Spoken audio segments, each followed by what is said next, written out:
Hi, y'all. This is Kristen Chenoweth. Hi, I'm Gloria Stefan. This is Sarah Bareilles. Hi, I'm Patty Lapone.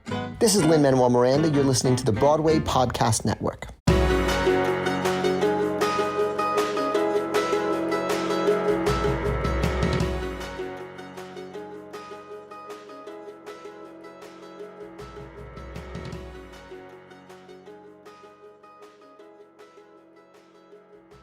Welcome to the Theater Podcast, intimate personal conversations with the industry's biggest names. I'm your host, Alan Seals, and our guest for this episode is Major Attaway, who has the title of the longest genie in Aladdin history.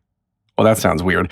He has the title of being the genie for the longest amount of time in Aladdin on Broadway's history. He started out as the genie standby, which lends itself to a conversation that you may or may not have heard about that's been going on in theater socials these days about the importance of swings, standbys, and understudies. Of course, we address that issue head on. And he's got this new show coming to 54 Below on January 31st here in New York. It's a new take on Genie in his show. And kind of ask yourself, who would the genie's friends be if he had villains as friends? I'm not going to spoil anything else because I'm just going to drop that for you right there to think about. Find me online on Instagram and Twitter. Show your support at thetheaterpodcast.com/Patreon, Patreon. And now everybody, please enjoy this episode with Major Attaway. Here you go. 1, 2, 3.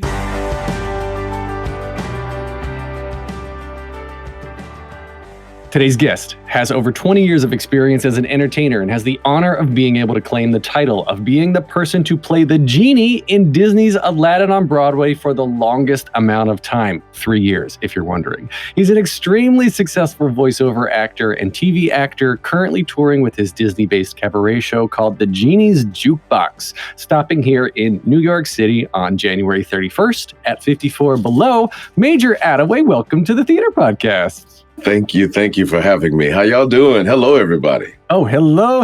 And how are you, sir? Oh my goodness, I'm good. And one of the things, I just gotta dive straight into this. There's always like one thing I'm pulling out of people's bios when I'm talking to people that I haven't met before. And my kids are so into Pokemon. And I know that's one of the voices you do. Yes. I joined the ranks of the almighty Pokemon just this year, actually. I play 3 different characters in the newly released Pokemon movie that is on Netflix, which is Secrets of the Jungle. And I voice 2 different Pokemon, and as well as a human who's on the losing side, if you will. But I voice Zarude, the one who is second in charge, and the one of them who is second in charge, the sub alpha, and also Boldor in that film. So yeah, little rock crab Pokemon. So you've got a nice low voice. Do you find that you're mostly cast as the bad guy? Why do we stereotype bad guys as having low voices? Look, man, I'm not sure. Well, the truth is, I don't mind it, to be honest.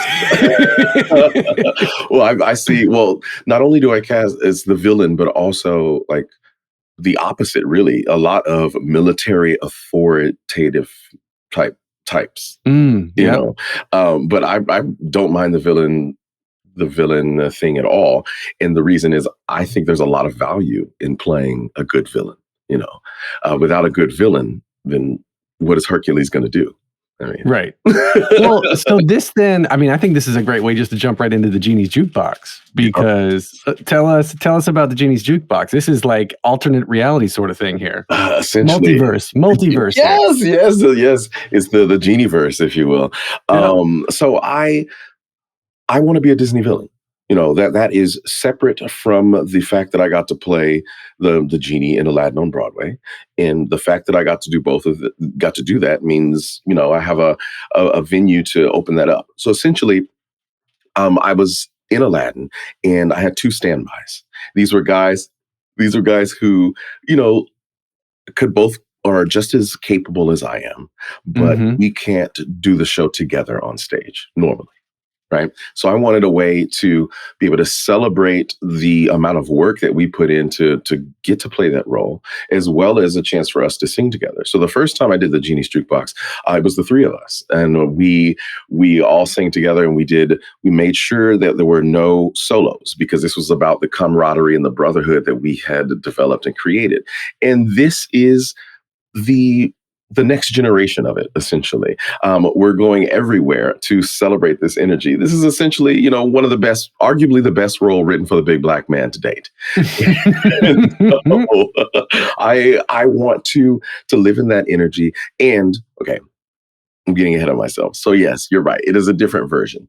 This is a combination of my dream of wanting to be a Disney villain, and kind of my love letter to Disney in a way. If you consider the jukebox the planet, then every album in that jukebox is a unique Genie's Jukebox performance, because each of them is catered to that event, that time of year, that person's happy place, all of those things. And so this first show that's happening at 54 Below is my bid to become a Disney villain, and also a description, an example of what the Genie's Jukebox is meant to be. Because what I would love to see... I'm sorry. I was going to ask, do you play the Genie as a villain in this show? That's a great question. No, not necessarily. You get my idea of it. So it's not he is a villain. It is, what if the Genie had villain friends? Who would his friends be? In what ways is he connected to the other magical beings in the Disney universe? That type of thing. Okay, so give me a little bit of like one of his friends that he's got, because I'm the Genie is in our heads, in our minds, because of Robin Williams and James Monroe Iglehart. When you're looking at the on stage and the movie, you've got a preconceived notion of this dude just wants to be good, and he doesn't want to be Jafar's Genie. He wants to be Aladdin's Genie, because inherently he's a good dude, but he still has to do the wishes, even if they're bad wishes. Exactly. So what if you are there bad genies that do good wishes and good genies that do bad wishes? And we're getting in all sorts of metaphysical stuff here. I know, but I love it so much. So what you've just done is add to the repertoire. You just added something else for me to add to the energy and think about. I love that. Oh my goodness. I guess I'd say where I started was, which people would it make sense for him to simply be associated with? Right? Because he can be anywhere and everywhere. How would this Genie spend his time after he's free? We don't get very much of that. So maybe he goes to hang out with Dr. Facilier, Maybe they taught each other a few tricks of the trade, right? Maybe he is friends with Ursula from another time. I imagine that we could say on any given Saturday, the Genie may go, say he had to brush up on his skills. I used to be a massage therapist, right? And you have to re-up on your license. You have to go and take more classes. What if Genie shows up to a magic course? Because after 10,000 years in the lamp, you might get a little rusty. So right. we may have him in a classroom setting where we're talking about, well, who does he become friends with? But then what time period is it? Is he young Genie? Is he old Genie? Because even at 10,000, if he lives to be 1 million, then that's a young Genie still. And so we could have them in class together. I was gonna make a joke earlier, but then you actually brought it in. I was like, Ursula and Genie went to Genie college together, and so maybe they dated in college, and then all of a sudden they went down different paths, and so now Genie's like, oh man, that Ursula, I could tell Ursula was getting into some trouble. We didn't work out, but man, she had this temper and couldn't deal with other people's voices. She had this queen complex. That's what she hated on me because the voice sounded like it did, right? And then we dated Elsa, and Yes, you did Ursula and Elsa. Maybe you get a little Flynn Rider in there. You know, it's fluid, man. It's fluid. He is. He would be. That's true. That's right. We don't have any clue what genitalia the genie has or what his preference would be. He doesn't need that to grant your wishes. Or maybe he does. He's got a different kind of podcast. So, right. So you grow up in Dallas-Fort Worth, Texas. Dallas-Fort Worth, Texas area.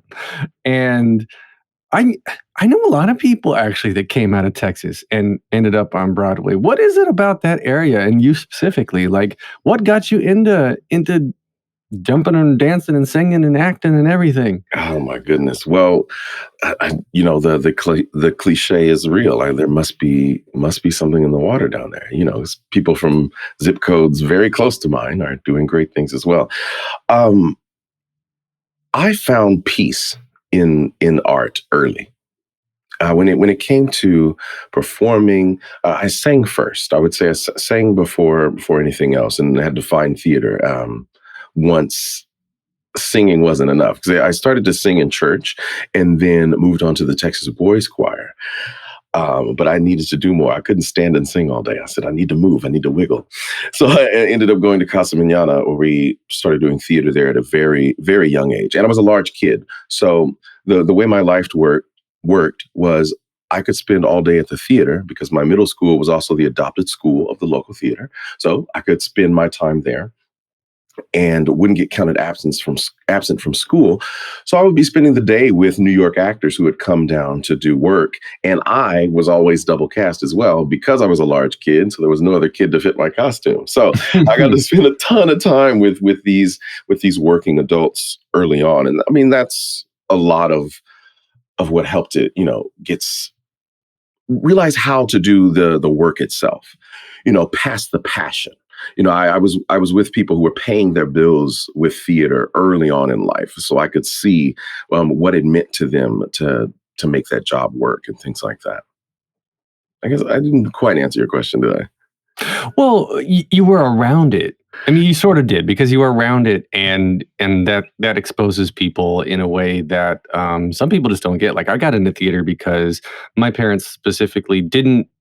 My mom was a dance major and my dad sang a little bit, but when I was a little kid, I watched VHS tapes that they would watch at first, and then they became mine, of Music Man Singing in the Rain and West Side Story.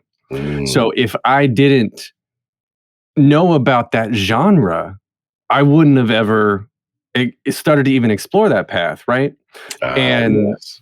So, like, if you're around someone who's a classical musician, then maybe you get into string instruments because that's what you see in front of you all the time. Right. Or, right. Like this goes into the larger conversation about representation, right? If you can see it, you can be it. And as a kid, what you see is what's put in front of you. So yes, you sort of answer my question a little bit in terms of how it got to you, but yes. I want to go deeper because I love the science. I love the science and the emotion behind it. Like, I want to go deeper with you. I got you. Let me start again then. Then, to go back to the peace moment, because that was the initial, yes, the beginning of it, right? Expectations. Let's start with that. So before I would sing and after I would sing, I would have to listen to people's expectations. Before you can sing, it's, oh, you can sing, you can't sing, or you can sing for us. And then I sang and they're quiet. After I sing, it's, oh, wow, you can sing. You could be the next. Oh, man, you could sing. You know what you should do? Even though I'm not a singer, but here's what you should do with your career. And, better than you. Being 8 years old, that was a little much. So what I realized is that level of peace, that serenity, it was more than just for me. Like, it's what I wanted the most, which is why I wanted to sing. Let me sing wherever, for whomever, it doesn't really matter. But at the same time, it was purposeful. I could tell that it did something, that it touched people in ways that even if I couldn't understand it or even disagreed with, oh, it did that. But so that was the beginning. What that connects to is the first time I saw a Broadway show. I did a lot of theater, a lot of singing, a lot of music everywhere. But when I saw The Lion King, for the first time, that's when it clicked. That's when I said, oh, this is what I'm supposed to be doing. Like, when people treat this passion I have like a hobby, that's not a problem, because these people understand. These people wake up every day to do the same thing over and over again because they're supposed to be doing that. Great. I needed to see that. I needed that confirmation. How old were you when you saw Lion King? I want to say 10. 10. Oh, so you were like young, yeah. Yes. 10 or 11 or 12. I need to do the math because I know the year I was born. And I think it was around 2001 when we saw the Tony Awards as well. But Aladdin was Lion King was the very first show I saw. Ninth row on the aisle. I can still point out the seat. And it is the exact same place that I got to play the Genie every day. Oh my goodness. So that was huge. I used to give a little love to that chair every single performance. Really? Oh, you got to. Just like whenever kid is there. Right. And so usually it was somebody's grandma, but she still got the love. on the aisle seat, yeah. It's probably someone's grandma. She had to go to the bathroom quick. So yeah. Mm-hmm. But yeah. That's what I was saying. That's so cool. I love these the touchstone moments when you look back at your childhood of like when they're looking for something. Like I feel like sort of everyone in life, right? Like we're looking to belong. We're looking to, even as adults now, we need to embrace this inner child, and the inner child needs to be loved, needs to be accepted, needs to get affirmation, right? They need to feel good about themselves. But then there's the societal pressures of getting a job and being responsible, and if you're a parent, and life is different for everybody depending on what the color of your skin is, and you got to take all this stuff into account, while at the same time everybody's the same on the inside. They just want to be loved. Right. You know what I mean? Right. Just want to spend most of the time looking for joy.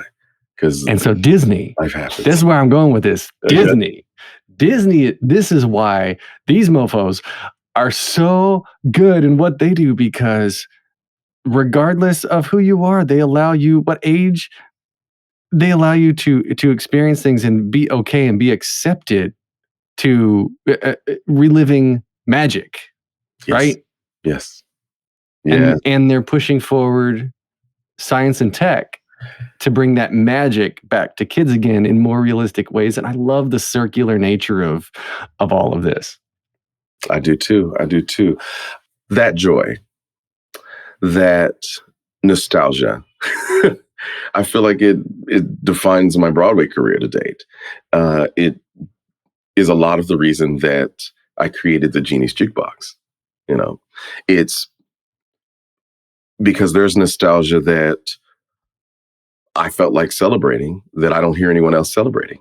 Mm-hmm. You know, it's that simple. And so I was like, if I want to do a cabaret show where I sing a song from The Rescuers because it meant that much to me, I get to do that, you know. So goes west. Exactly. The hits. So I totally agree with you. The value of it is so high, in my opinion. It's why I do this work that I do. Like, that's what I want to chase all the time, and I'm totally fine with that. You know? When you were doing Genie, and to do a role like that for 3 years, man, that is a marathon. That, good. I mean, mad respect for that, because that's a hard role to do. Were the feedback that you got from children versus adults, because this is going back to Disney. This is going back to something that everyone comes into this show. I can't imagine there would be anyone who comes to see the show who hasn't seen the movie first. And so they come in. Oh, you raised your eyebrows. A small number, but some. Right. So the majority, the vast majority, comes in with some sort of preconceived notion, and they want you to be something that means something special to them. Right. As an adult, I guess. Maybe some of the kids haven't seen the movie, but I guess where my question in all of this is thinking back to your time getting feedback at the stage door when there used to be stage doors. Oh, damn COVID. When there used to be stage door experiences, used to get this feedback in person. Was it kind of universally the same when you would talk to people after the fact, or was it kind of different depending on the age or culturally? Wow. Yes and no. Okay. So with the kids, you get the honesty in that moment. If that magic was real to them, it's still real when you come outside, period. Right? When it comes to the adults, with the parents, it can vary a lot, and it can get awkward, but not in a bad way, because I remember the stage door energy. And I should have started by saying, I love the stage door. I learned as many lessons there as I did on stage, without question, or in any classroom ever to learn about theater. That energy there is so pure that I think there's just some wonderful, wonderful life lessons to take from it. So with the adults, you feel like you're kind of getting, like you can kind of see the child come through. Right. Like whatever their response is, either some dads say, I didn't want to see this show, but you changed my mind, or this is my first Broadway show ever, or I remember one woman moved me. She said she hadn't been able to watch the movie since Robin Williams had passed away.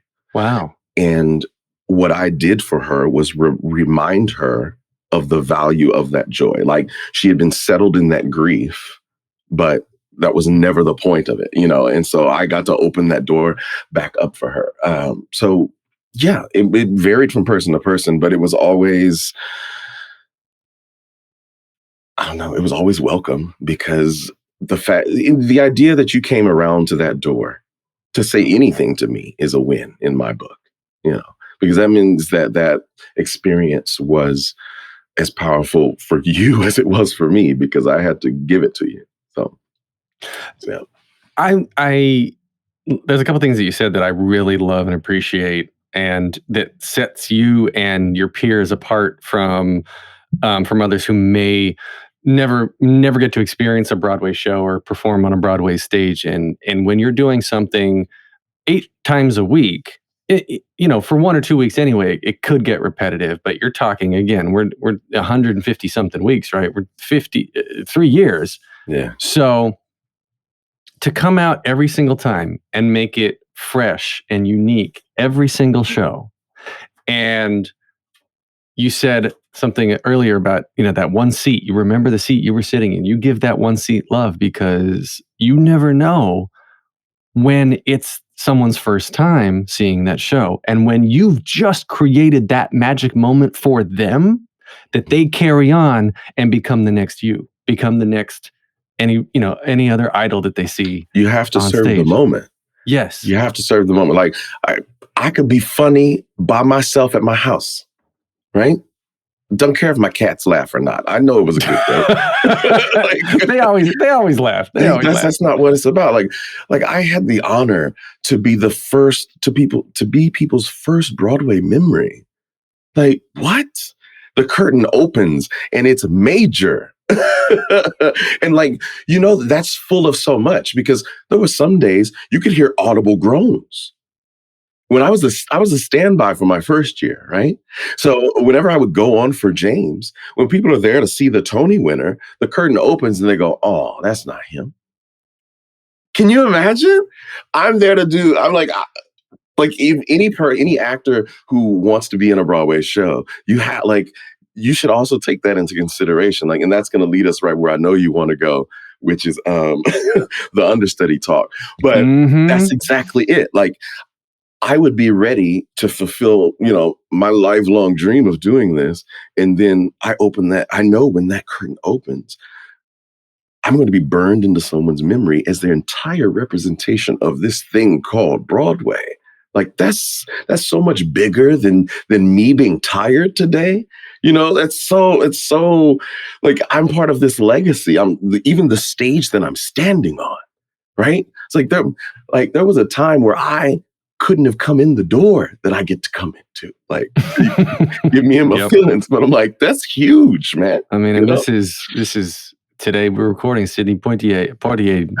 He that's died. What it is. It's on me. Speaking of people who are making history, right? Like, he's a king, like the first king of cinema for me. Yeah, I mean, I'm with you. I'm writing this with you. I'm looking at I got goosebumps hearing that story that you were just talking about, because like you're creating this legacy. You're part of the history, standing on that stage. And I remember the first time someone brought me onto a Broadway stage afterwards. It was a friend who was in a cast, right? And they brought me in, and they were like, stand here and wait for your friend to come out and whatever. And I took that moment right there. I was like, this is the first time I am ever going to stand on a stage a Broadway stage for the first time. And I looked out at the house, and I had this one moment where I pretended. I was like, what does it have to be like to like have a standing ovation that's coming at you, because you created that moment. You created that energy that has made people laugh and cry and go on this journey with complete strangers. I'll never forget the first one, man. I'll never forget it. It was so surreal. It wasn't the end of the show. It was the end of Friend Like Me. It was the first time that I finished Friend Like Me on Broadway. That sound, that applause, it was like the most gentle rain you could imagine. It was like a culmination of a lifetime of energy, a lifetime of never seeing what Saturday looks like, because I've been doing 2-show days, since I was in middle school. It was like, even if my journey is finished today, you did what you said you were going to do. Because I claimed it. I claimed my chance to be in this cast, and I'll never forget. I'll never forget that first process and all the anticipation, and just being able to thank myself. Really, you're always busy thanking everyone else who got me to where I am, which is necessary. But for those 30 seconds, it was like, oh yeah. You did it, son. Pat yourself on something, because you did it. We're going to take a short break. Stay tuned for more of the episode.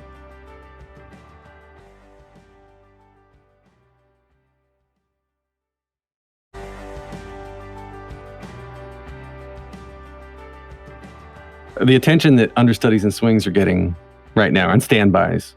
And I mean, unsung heroes of the industry, because I mean, I cannot stand, and I've never understood the notion that an understudy or a swing or a standby is not as good as the principal who's there doing it, or an alternate, right? Correct. Because there's many different reasons why people get cast in different roles and whatnot, and everyone's got a career path, everyone's got a trajectory, and you have some of the biggest names in the industry now who started out as swings, as standbys, as understudies. Exactly. I think the way we look at it is skewed. It's upside down. Maybe the formula needs to change, where the pride doesn't come in exhausting yourself from doing 8 shows or something. Mm-hmm. Maybe that's it, so that we understand the vehicle that is theater. For like, if all of the terms, the show must go on, like that. That shouldn't be at the expense of the value of the human who is making the show go on. Right. And for me, I lived that life. I lived that life in a very strong way. People bought a ticket to see a Tony winner, and then it was Major's first Broadway show ever. But at the same time, it's like, guys, I spent 20 years doing the work. This spot, this area, while it is hallowed, yes, the work is still the same. I've been working on this mind, this imagination, so that I can do this job anywhere at any time at the drop of a hat. And so much so that they trust me to uphold the responsibility of this entire piece. You know, the stakes are so high. Like there was times where, you know, you had to go in with 15 minutes notice. Yeah. Dipping my head in glitter and putting Swarovski crystals all over my body. And these people have the audacity to be disappointed. Like, I'm giving you everything I got out here. People have the audacity to be disappointed. Like, come on. And for me, it's such, really, the idea of that is beautiful. Like, the show is going to happen either way. Someone is ready at all times to make sure the story gets told. Like, we should be honoring that. And swings? Are you kidding me? Like, I was a standby. I covered 3 roles. My friends covered 8, 9, 13. It's like, let them do their job. And you, if you don't know exactly where to go in each of those different 13 tracks, you can literally get physically damaged by set pieces. Life. Yes. Yeah. Get kicked in the head by a high kick. You know, like this is literal high stakes. Sometimes, I mean, when you got trap doors and you've got turntables and you've got hydraulic set pieces coming in and out, that stuff waits for no person. This is the professional theater circuit. Now, there are a lot of issues, right? But this is the top, and we have to deal with what we have here. But this is the top. It's like you buying a ticket to go see the NFL or the NBA or the NHL. Come on. We're at the top of our game, and we have to be. They have to be. So right. I feel a way about that. I think anybody who has the chance to step into a theater space and work in one of those moments and uphold the show, y'all are all right in my book. I mean, I don't want to hear it from anybody. I mean, you audition like everybody else. You get cast alongside everybody else, and I think it takes. It obviously takes just as much talent to do the role, but I think it takes more. It takes an extra amount. You got some extra knob that you got to turn up to be able to be okay and be functional, like you just said, going in with 15 minutes notice. Or I've heard stories of literally people going on at intermission. There was a story I heard of somebody in Come From Away the other day. Somebody wheeled, like they had food poisoning, so they wheeled themselves off, and then their standby got in a chair because they were in a rolly chair, literally sat in the chair, rolled themselves back on. Brilliant. Most of the audience didn't even notice. Brilliant. In the middle of the show. So this stuff happens all the time. Yes. And I actually really, really love seeing understudies, and I love seeing different combinations of casts, because I mean, most of acting is listening.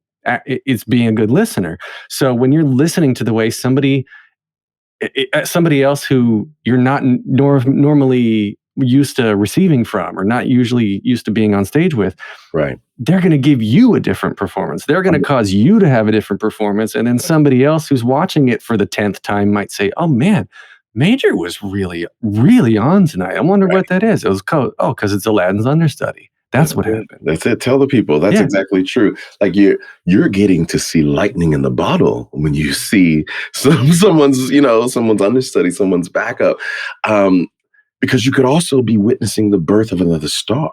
Mm-hmm. You know, like it's happened before. Then that understudy goes on, and then that's their job. Yep. Yeah. Oh gosh. I just love it so much, and also because for me, growing up, that wasn't a thing. Like, you know, like I said before, I didn't even get double cast as a kid. You know, so the respect that I have for anybody who is supposed to sit back and learn what I do in case I need help. Like, come on, planned help. In the theaters that I, early on growing up doing theater, if you were sick, you were just sick. You know, have you ever had to sing Rent with a cold? Like, it's not. And then you get everybody else sick. You get everybody else sick because you're like singing in their faces and touching all their props. We're all sick of Rent because we're sick. Yeah. One of the voiceover gigs you got, you're the voice of New Calm now, and you said part of the bio that I was reading was like you're biohacking your way to owning every day New Calm, and I guess the owning, right? Being present, being available. I'm giving New Calm a free plug here, but I guess where I'm going with this is I love how your extracurricular work outside of the Broadway stage, right? Because you're a very successful voiceover artist in games like Borderlands, and we're talking about Pokemon, and we haven't even gotten to your Twitch streaming yet, where you're streaming in character. Right there, you see it? Yep, I see it. See it behind you. So all of this comes into, I guess. My question is, how are you maintaining your day-to-day? And now that you've gotten this one gig, you're the voice of New Calm now. So now that you've gotten this one gig, has that flipped the switch? Or is it more of a fader that's shifting over as you're more trying to be present every day, as you're, like you're saying, owning every day more and more? Do you notice a difference in who you are now versus who you were yesterday, last month, last year, previously? I love it. Yes. Let's see. Where do I start that answer? I had a bit of a identity crisis, I guess, or it's a strong way to say it. But after leaving Aladdin, I had to sit and think, and especially with 2020 shutting the world down, this forced me to think about this. Who am I outside of trying to be other people on a regular basis? And you spend 20 plus years auditioning and asking for permission to live in other people's lives for periods of time. So I had to sit and think, who is this guy? Who is Major? And what are the things that he, wants to accomplish based on the fact that you dreamt of doing this one particular thing, envisioned it, it happened, you achieved it. So now you have to sit with this power that you didn't realize you had. When you set your mind to something and you see this thing happening, you are actually capable of attaining it. You can't deny yourself that because you did it, right? So I discovered New Calm while in Aladdin. I found a place called Recover, and I would go to this place to recover. And they had this scientific piece of work called New Calm that affects your brain chemistry. It takes you to the proper wavelength that you want to go to automatically. So alpha, theta for rest and recovery and things like that on a cellular level, right? Fell in love with it. And then 2020 happened, and then Recover closed, and I was offered a position with New Calm, a creative position.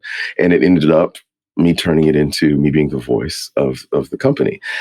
So on the app, when you download the app, I am the tutorial voice, and I will be doing multiple things moving forward with them. But I'm also a super fan of the product. Like, that's how it started, because I had issues relaxing in between Genie shows. The adrenaline pumping, you would stay up all day, and then it'd be hard to make it through to Recover to do a 2-show Sunday as well. So how that all connects is that I had to evaluate the energy I had spent doing 8 shows a week.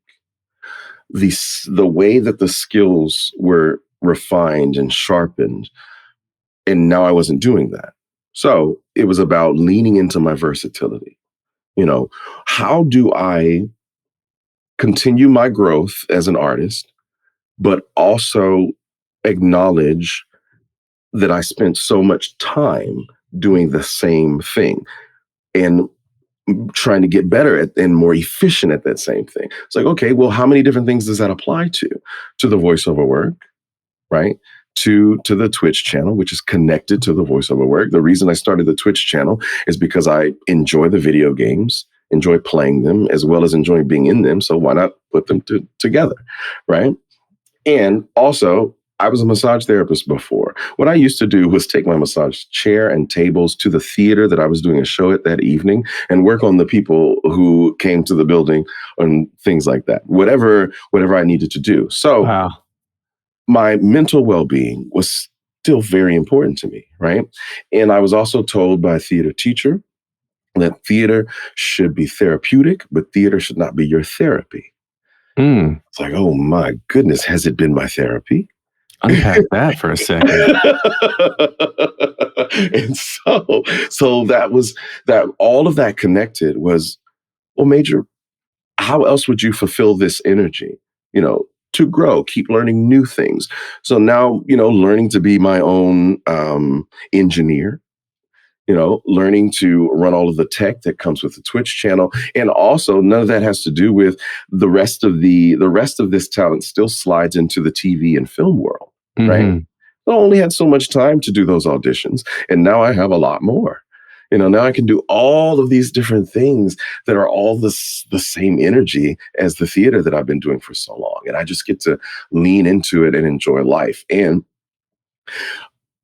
I get to do the exact opposite. If there was some monotony to doing the same character over and over again, now I have so many different things that are all coming from the same energy that it can help me stay present and grateful for the fact that I've gotten to where I have, and also grateful to be aware of the value of the growth and to not be afraid of that.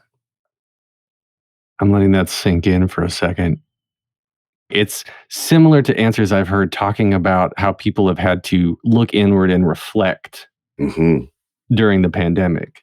Because, again, you and your peers at the top of their game are just always, while you're doing your 8 shows a week, you're looking for your next job because you never know when the job you have is going to go away. And the emotional stress of that takes a toll. But then when you can't have it at all, like you said, who am I? What do I do without this? Without this struggle that I complain about all the time and I wish wasn't there, now that it's not here, what's going on? It allowed me, I love that. It allowed me to recognize how much control I have, or rather to go after what I do have control over. Like auditioning was my favorite part of the job, because I felt like I had the most control in that situation. I'm not there to ask for permission for a job. I'm there to negotiate whether or not my art fits with your art, and we're going to do artsy things together.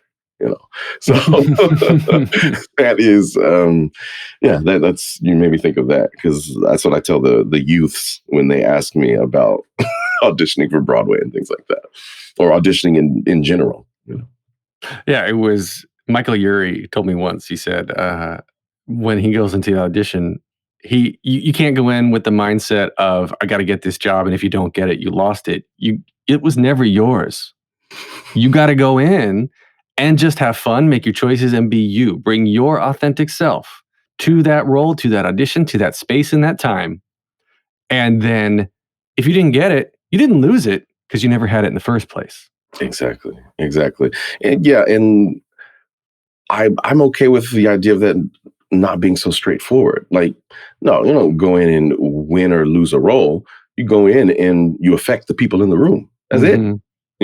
Because I would much rather than stress over that one particular moment, I would much rather walk into a room, audition, and like, oh man, I didn't get that, leave, but then get offered something that they saw on you. They, they see you and they're like, oh, he'd be perfect for this. And they just give you that. Like, you ever think about, I was like, that's what I prefer, so that's fine. That's a great way of doing it. It happens. It probably happens to a lot of people where you go and you're like, well, we really like them. They came into audition for such and such, but we want them. They're not right for that role, but they're so good that we're going to give them something else. And I've heard similar stories like that, where people have actually had complete roles written for them because they came into audition for one part. It wasn't right for them, but the creative team loved them so much. They're like, we got to work with this person. Yes, you went right where I was headed. That's exactly it. It ends up getting you your own original role in the show. I love that. And then other people then have to look up to you, and they want to be like you. And then all you did was go in and be present in the moment. I loved it. Yes, dude. That's great. That is so cool. That's so cool. Going to voiceovers real quick. I want to know, well, I guess there's a voiceover part, and then there's running your Twitch channel, which you do your live stream games in character. No, I play as the character. Oh, I understand. You know what? I need to work on that wording. Because what I mean is I'll play the character on the game. Not necessarily do a stream in character. Yeah. Now, I will respond to people, if they ask nicely, and depending on the situation, I'll do things in the character's voice, of course. But to just sit in character, I mean, that's hours of that. That's what I was saying. I was like, dude, I mean, I was gonna give you mad props. Like, you just sit there and you're like, hey guys, what's going on? That'd be kind of exhausting. That's playing pretty tough, man. Oh, I got headshot, yeah. Well, I was like, it's cool until you have a character who is exactly that. Like if I was in one game, I play a character named Discari, the Demon Lord of Locusts. And that's almost what I changed my name to. It's a game called Pathfinder, Wrath of Righteous. And this man has bugs crawling out of his mouth as he speaks. So no, I couldn't do that. How do you audition? How did you audition for that when you walk in? Talking about auditions, going back to that, how do you go in and audition for a guy who's got bugs crawling out of his mouth? You do like, who's your fingers in your mouth? Sometimes I do. And I did.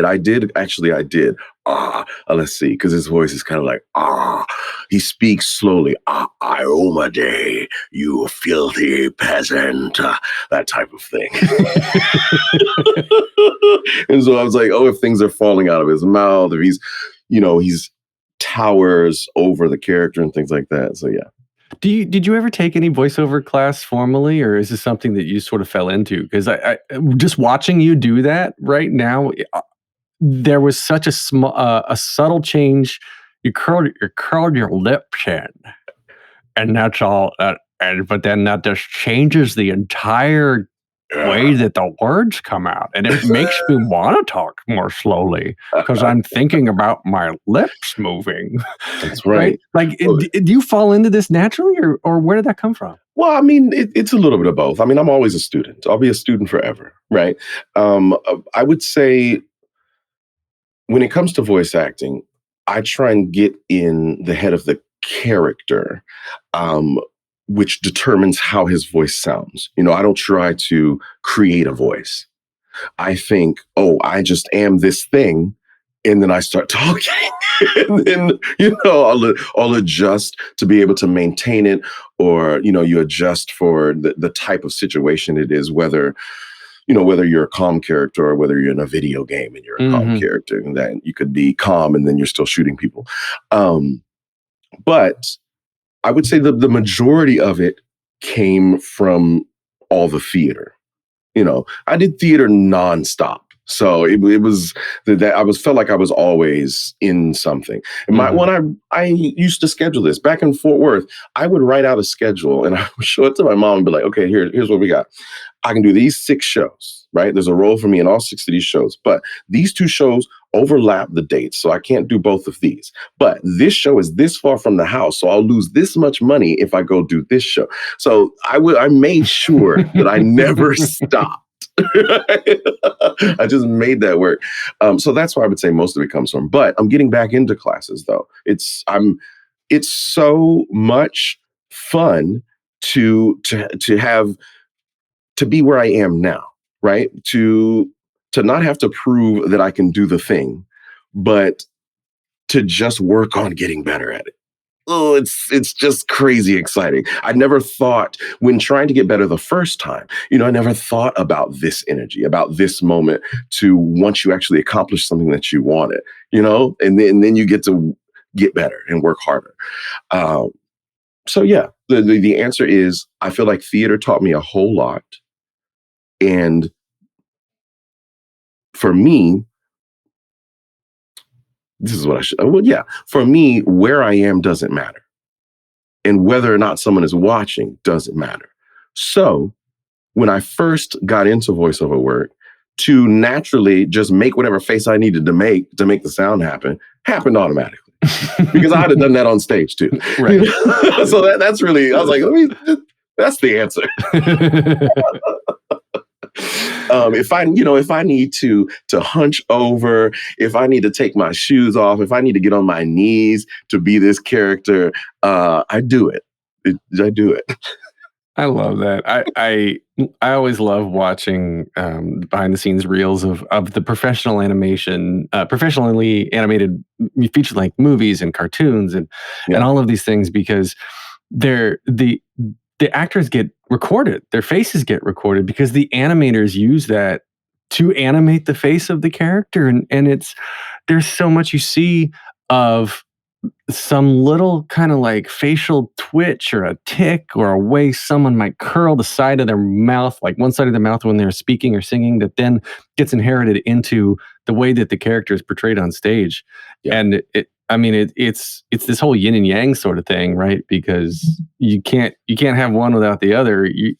I do that all the time. Like anywhere from what you said was like fix your mouth a certain way or your body a certain way so that so that reminds you how the sound comes out, how that person moves. Or I will give an imitation or a version of something that I know very well. If that makes sense. Like, my Pokemon character. Don't know if this is something I should be saying, what I'm saying. My Pokemon character, the Sub-Alpha Zarude, is my interpretation of Shredder from Ninja Turtles. Oh, those insolent turtles. I used to love that growing up. And that was James Avery. Was that his name? Rest in peace. He was the father on Fresh Prince of Bel-Air. Fresh Prince, yeah. Yes, he played Shredder's voice. So, I remember that. Right, but that voice coming out of a Pokemon who can speak English, mind you, in that movie, those Pokemon speak English. Mm-hmm. It gives it a different interpretation. So that's how different voices come out. I've got 3 standard closing questions that I ask everyone to wrap up the episodes. The first one, just simply, is what motivates you? Ooh, empathy. Oh, I like that. All right. What advice would you give to your younger self and younger people listening now, starting out down a similar path? Wow, everything feels so cliche. You already have everything you need. A well-rounded life makes for a well-rounded actor. There you go. And drink lots of water. And use sunscreen. Good Lord, hydrate, baby, hydrate. Put on the cliche things. Wear a sweater outside, says Grandma. Drink lots of water, says Mom. Wrap a tube sock around your neck if you get a fever. All right, last question. Hardest one. If you could only see one show for the rest of your life, but you can see it as many times as you want, what would you see? What? Are we talking about a Broadway show? Yeah, sure. Let's go with Broadway. Oh, my goodness. Oh my gosh, you are. That's terrifying almost. Only one. What has moved me like that? You know what? Newsies.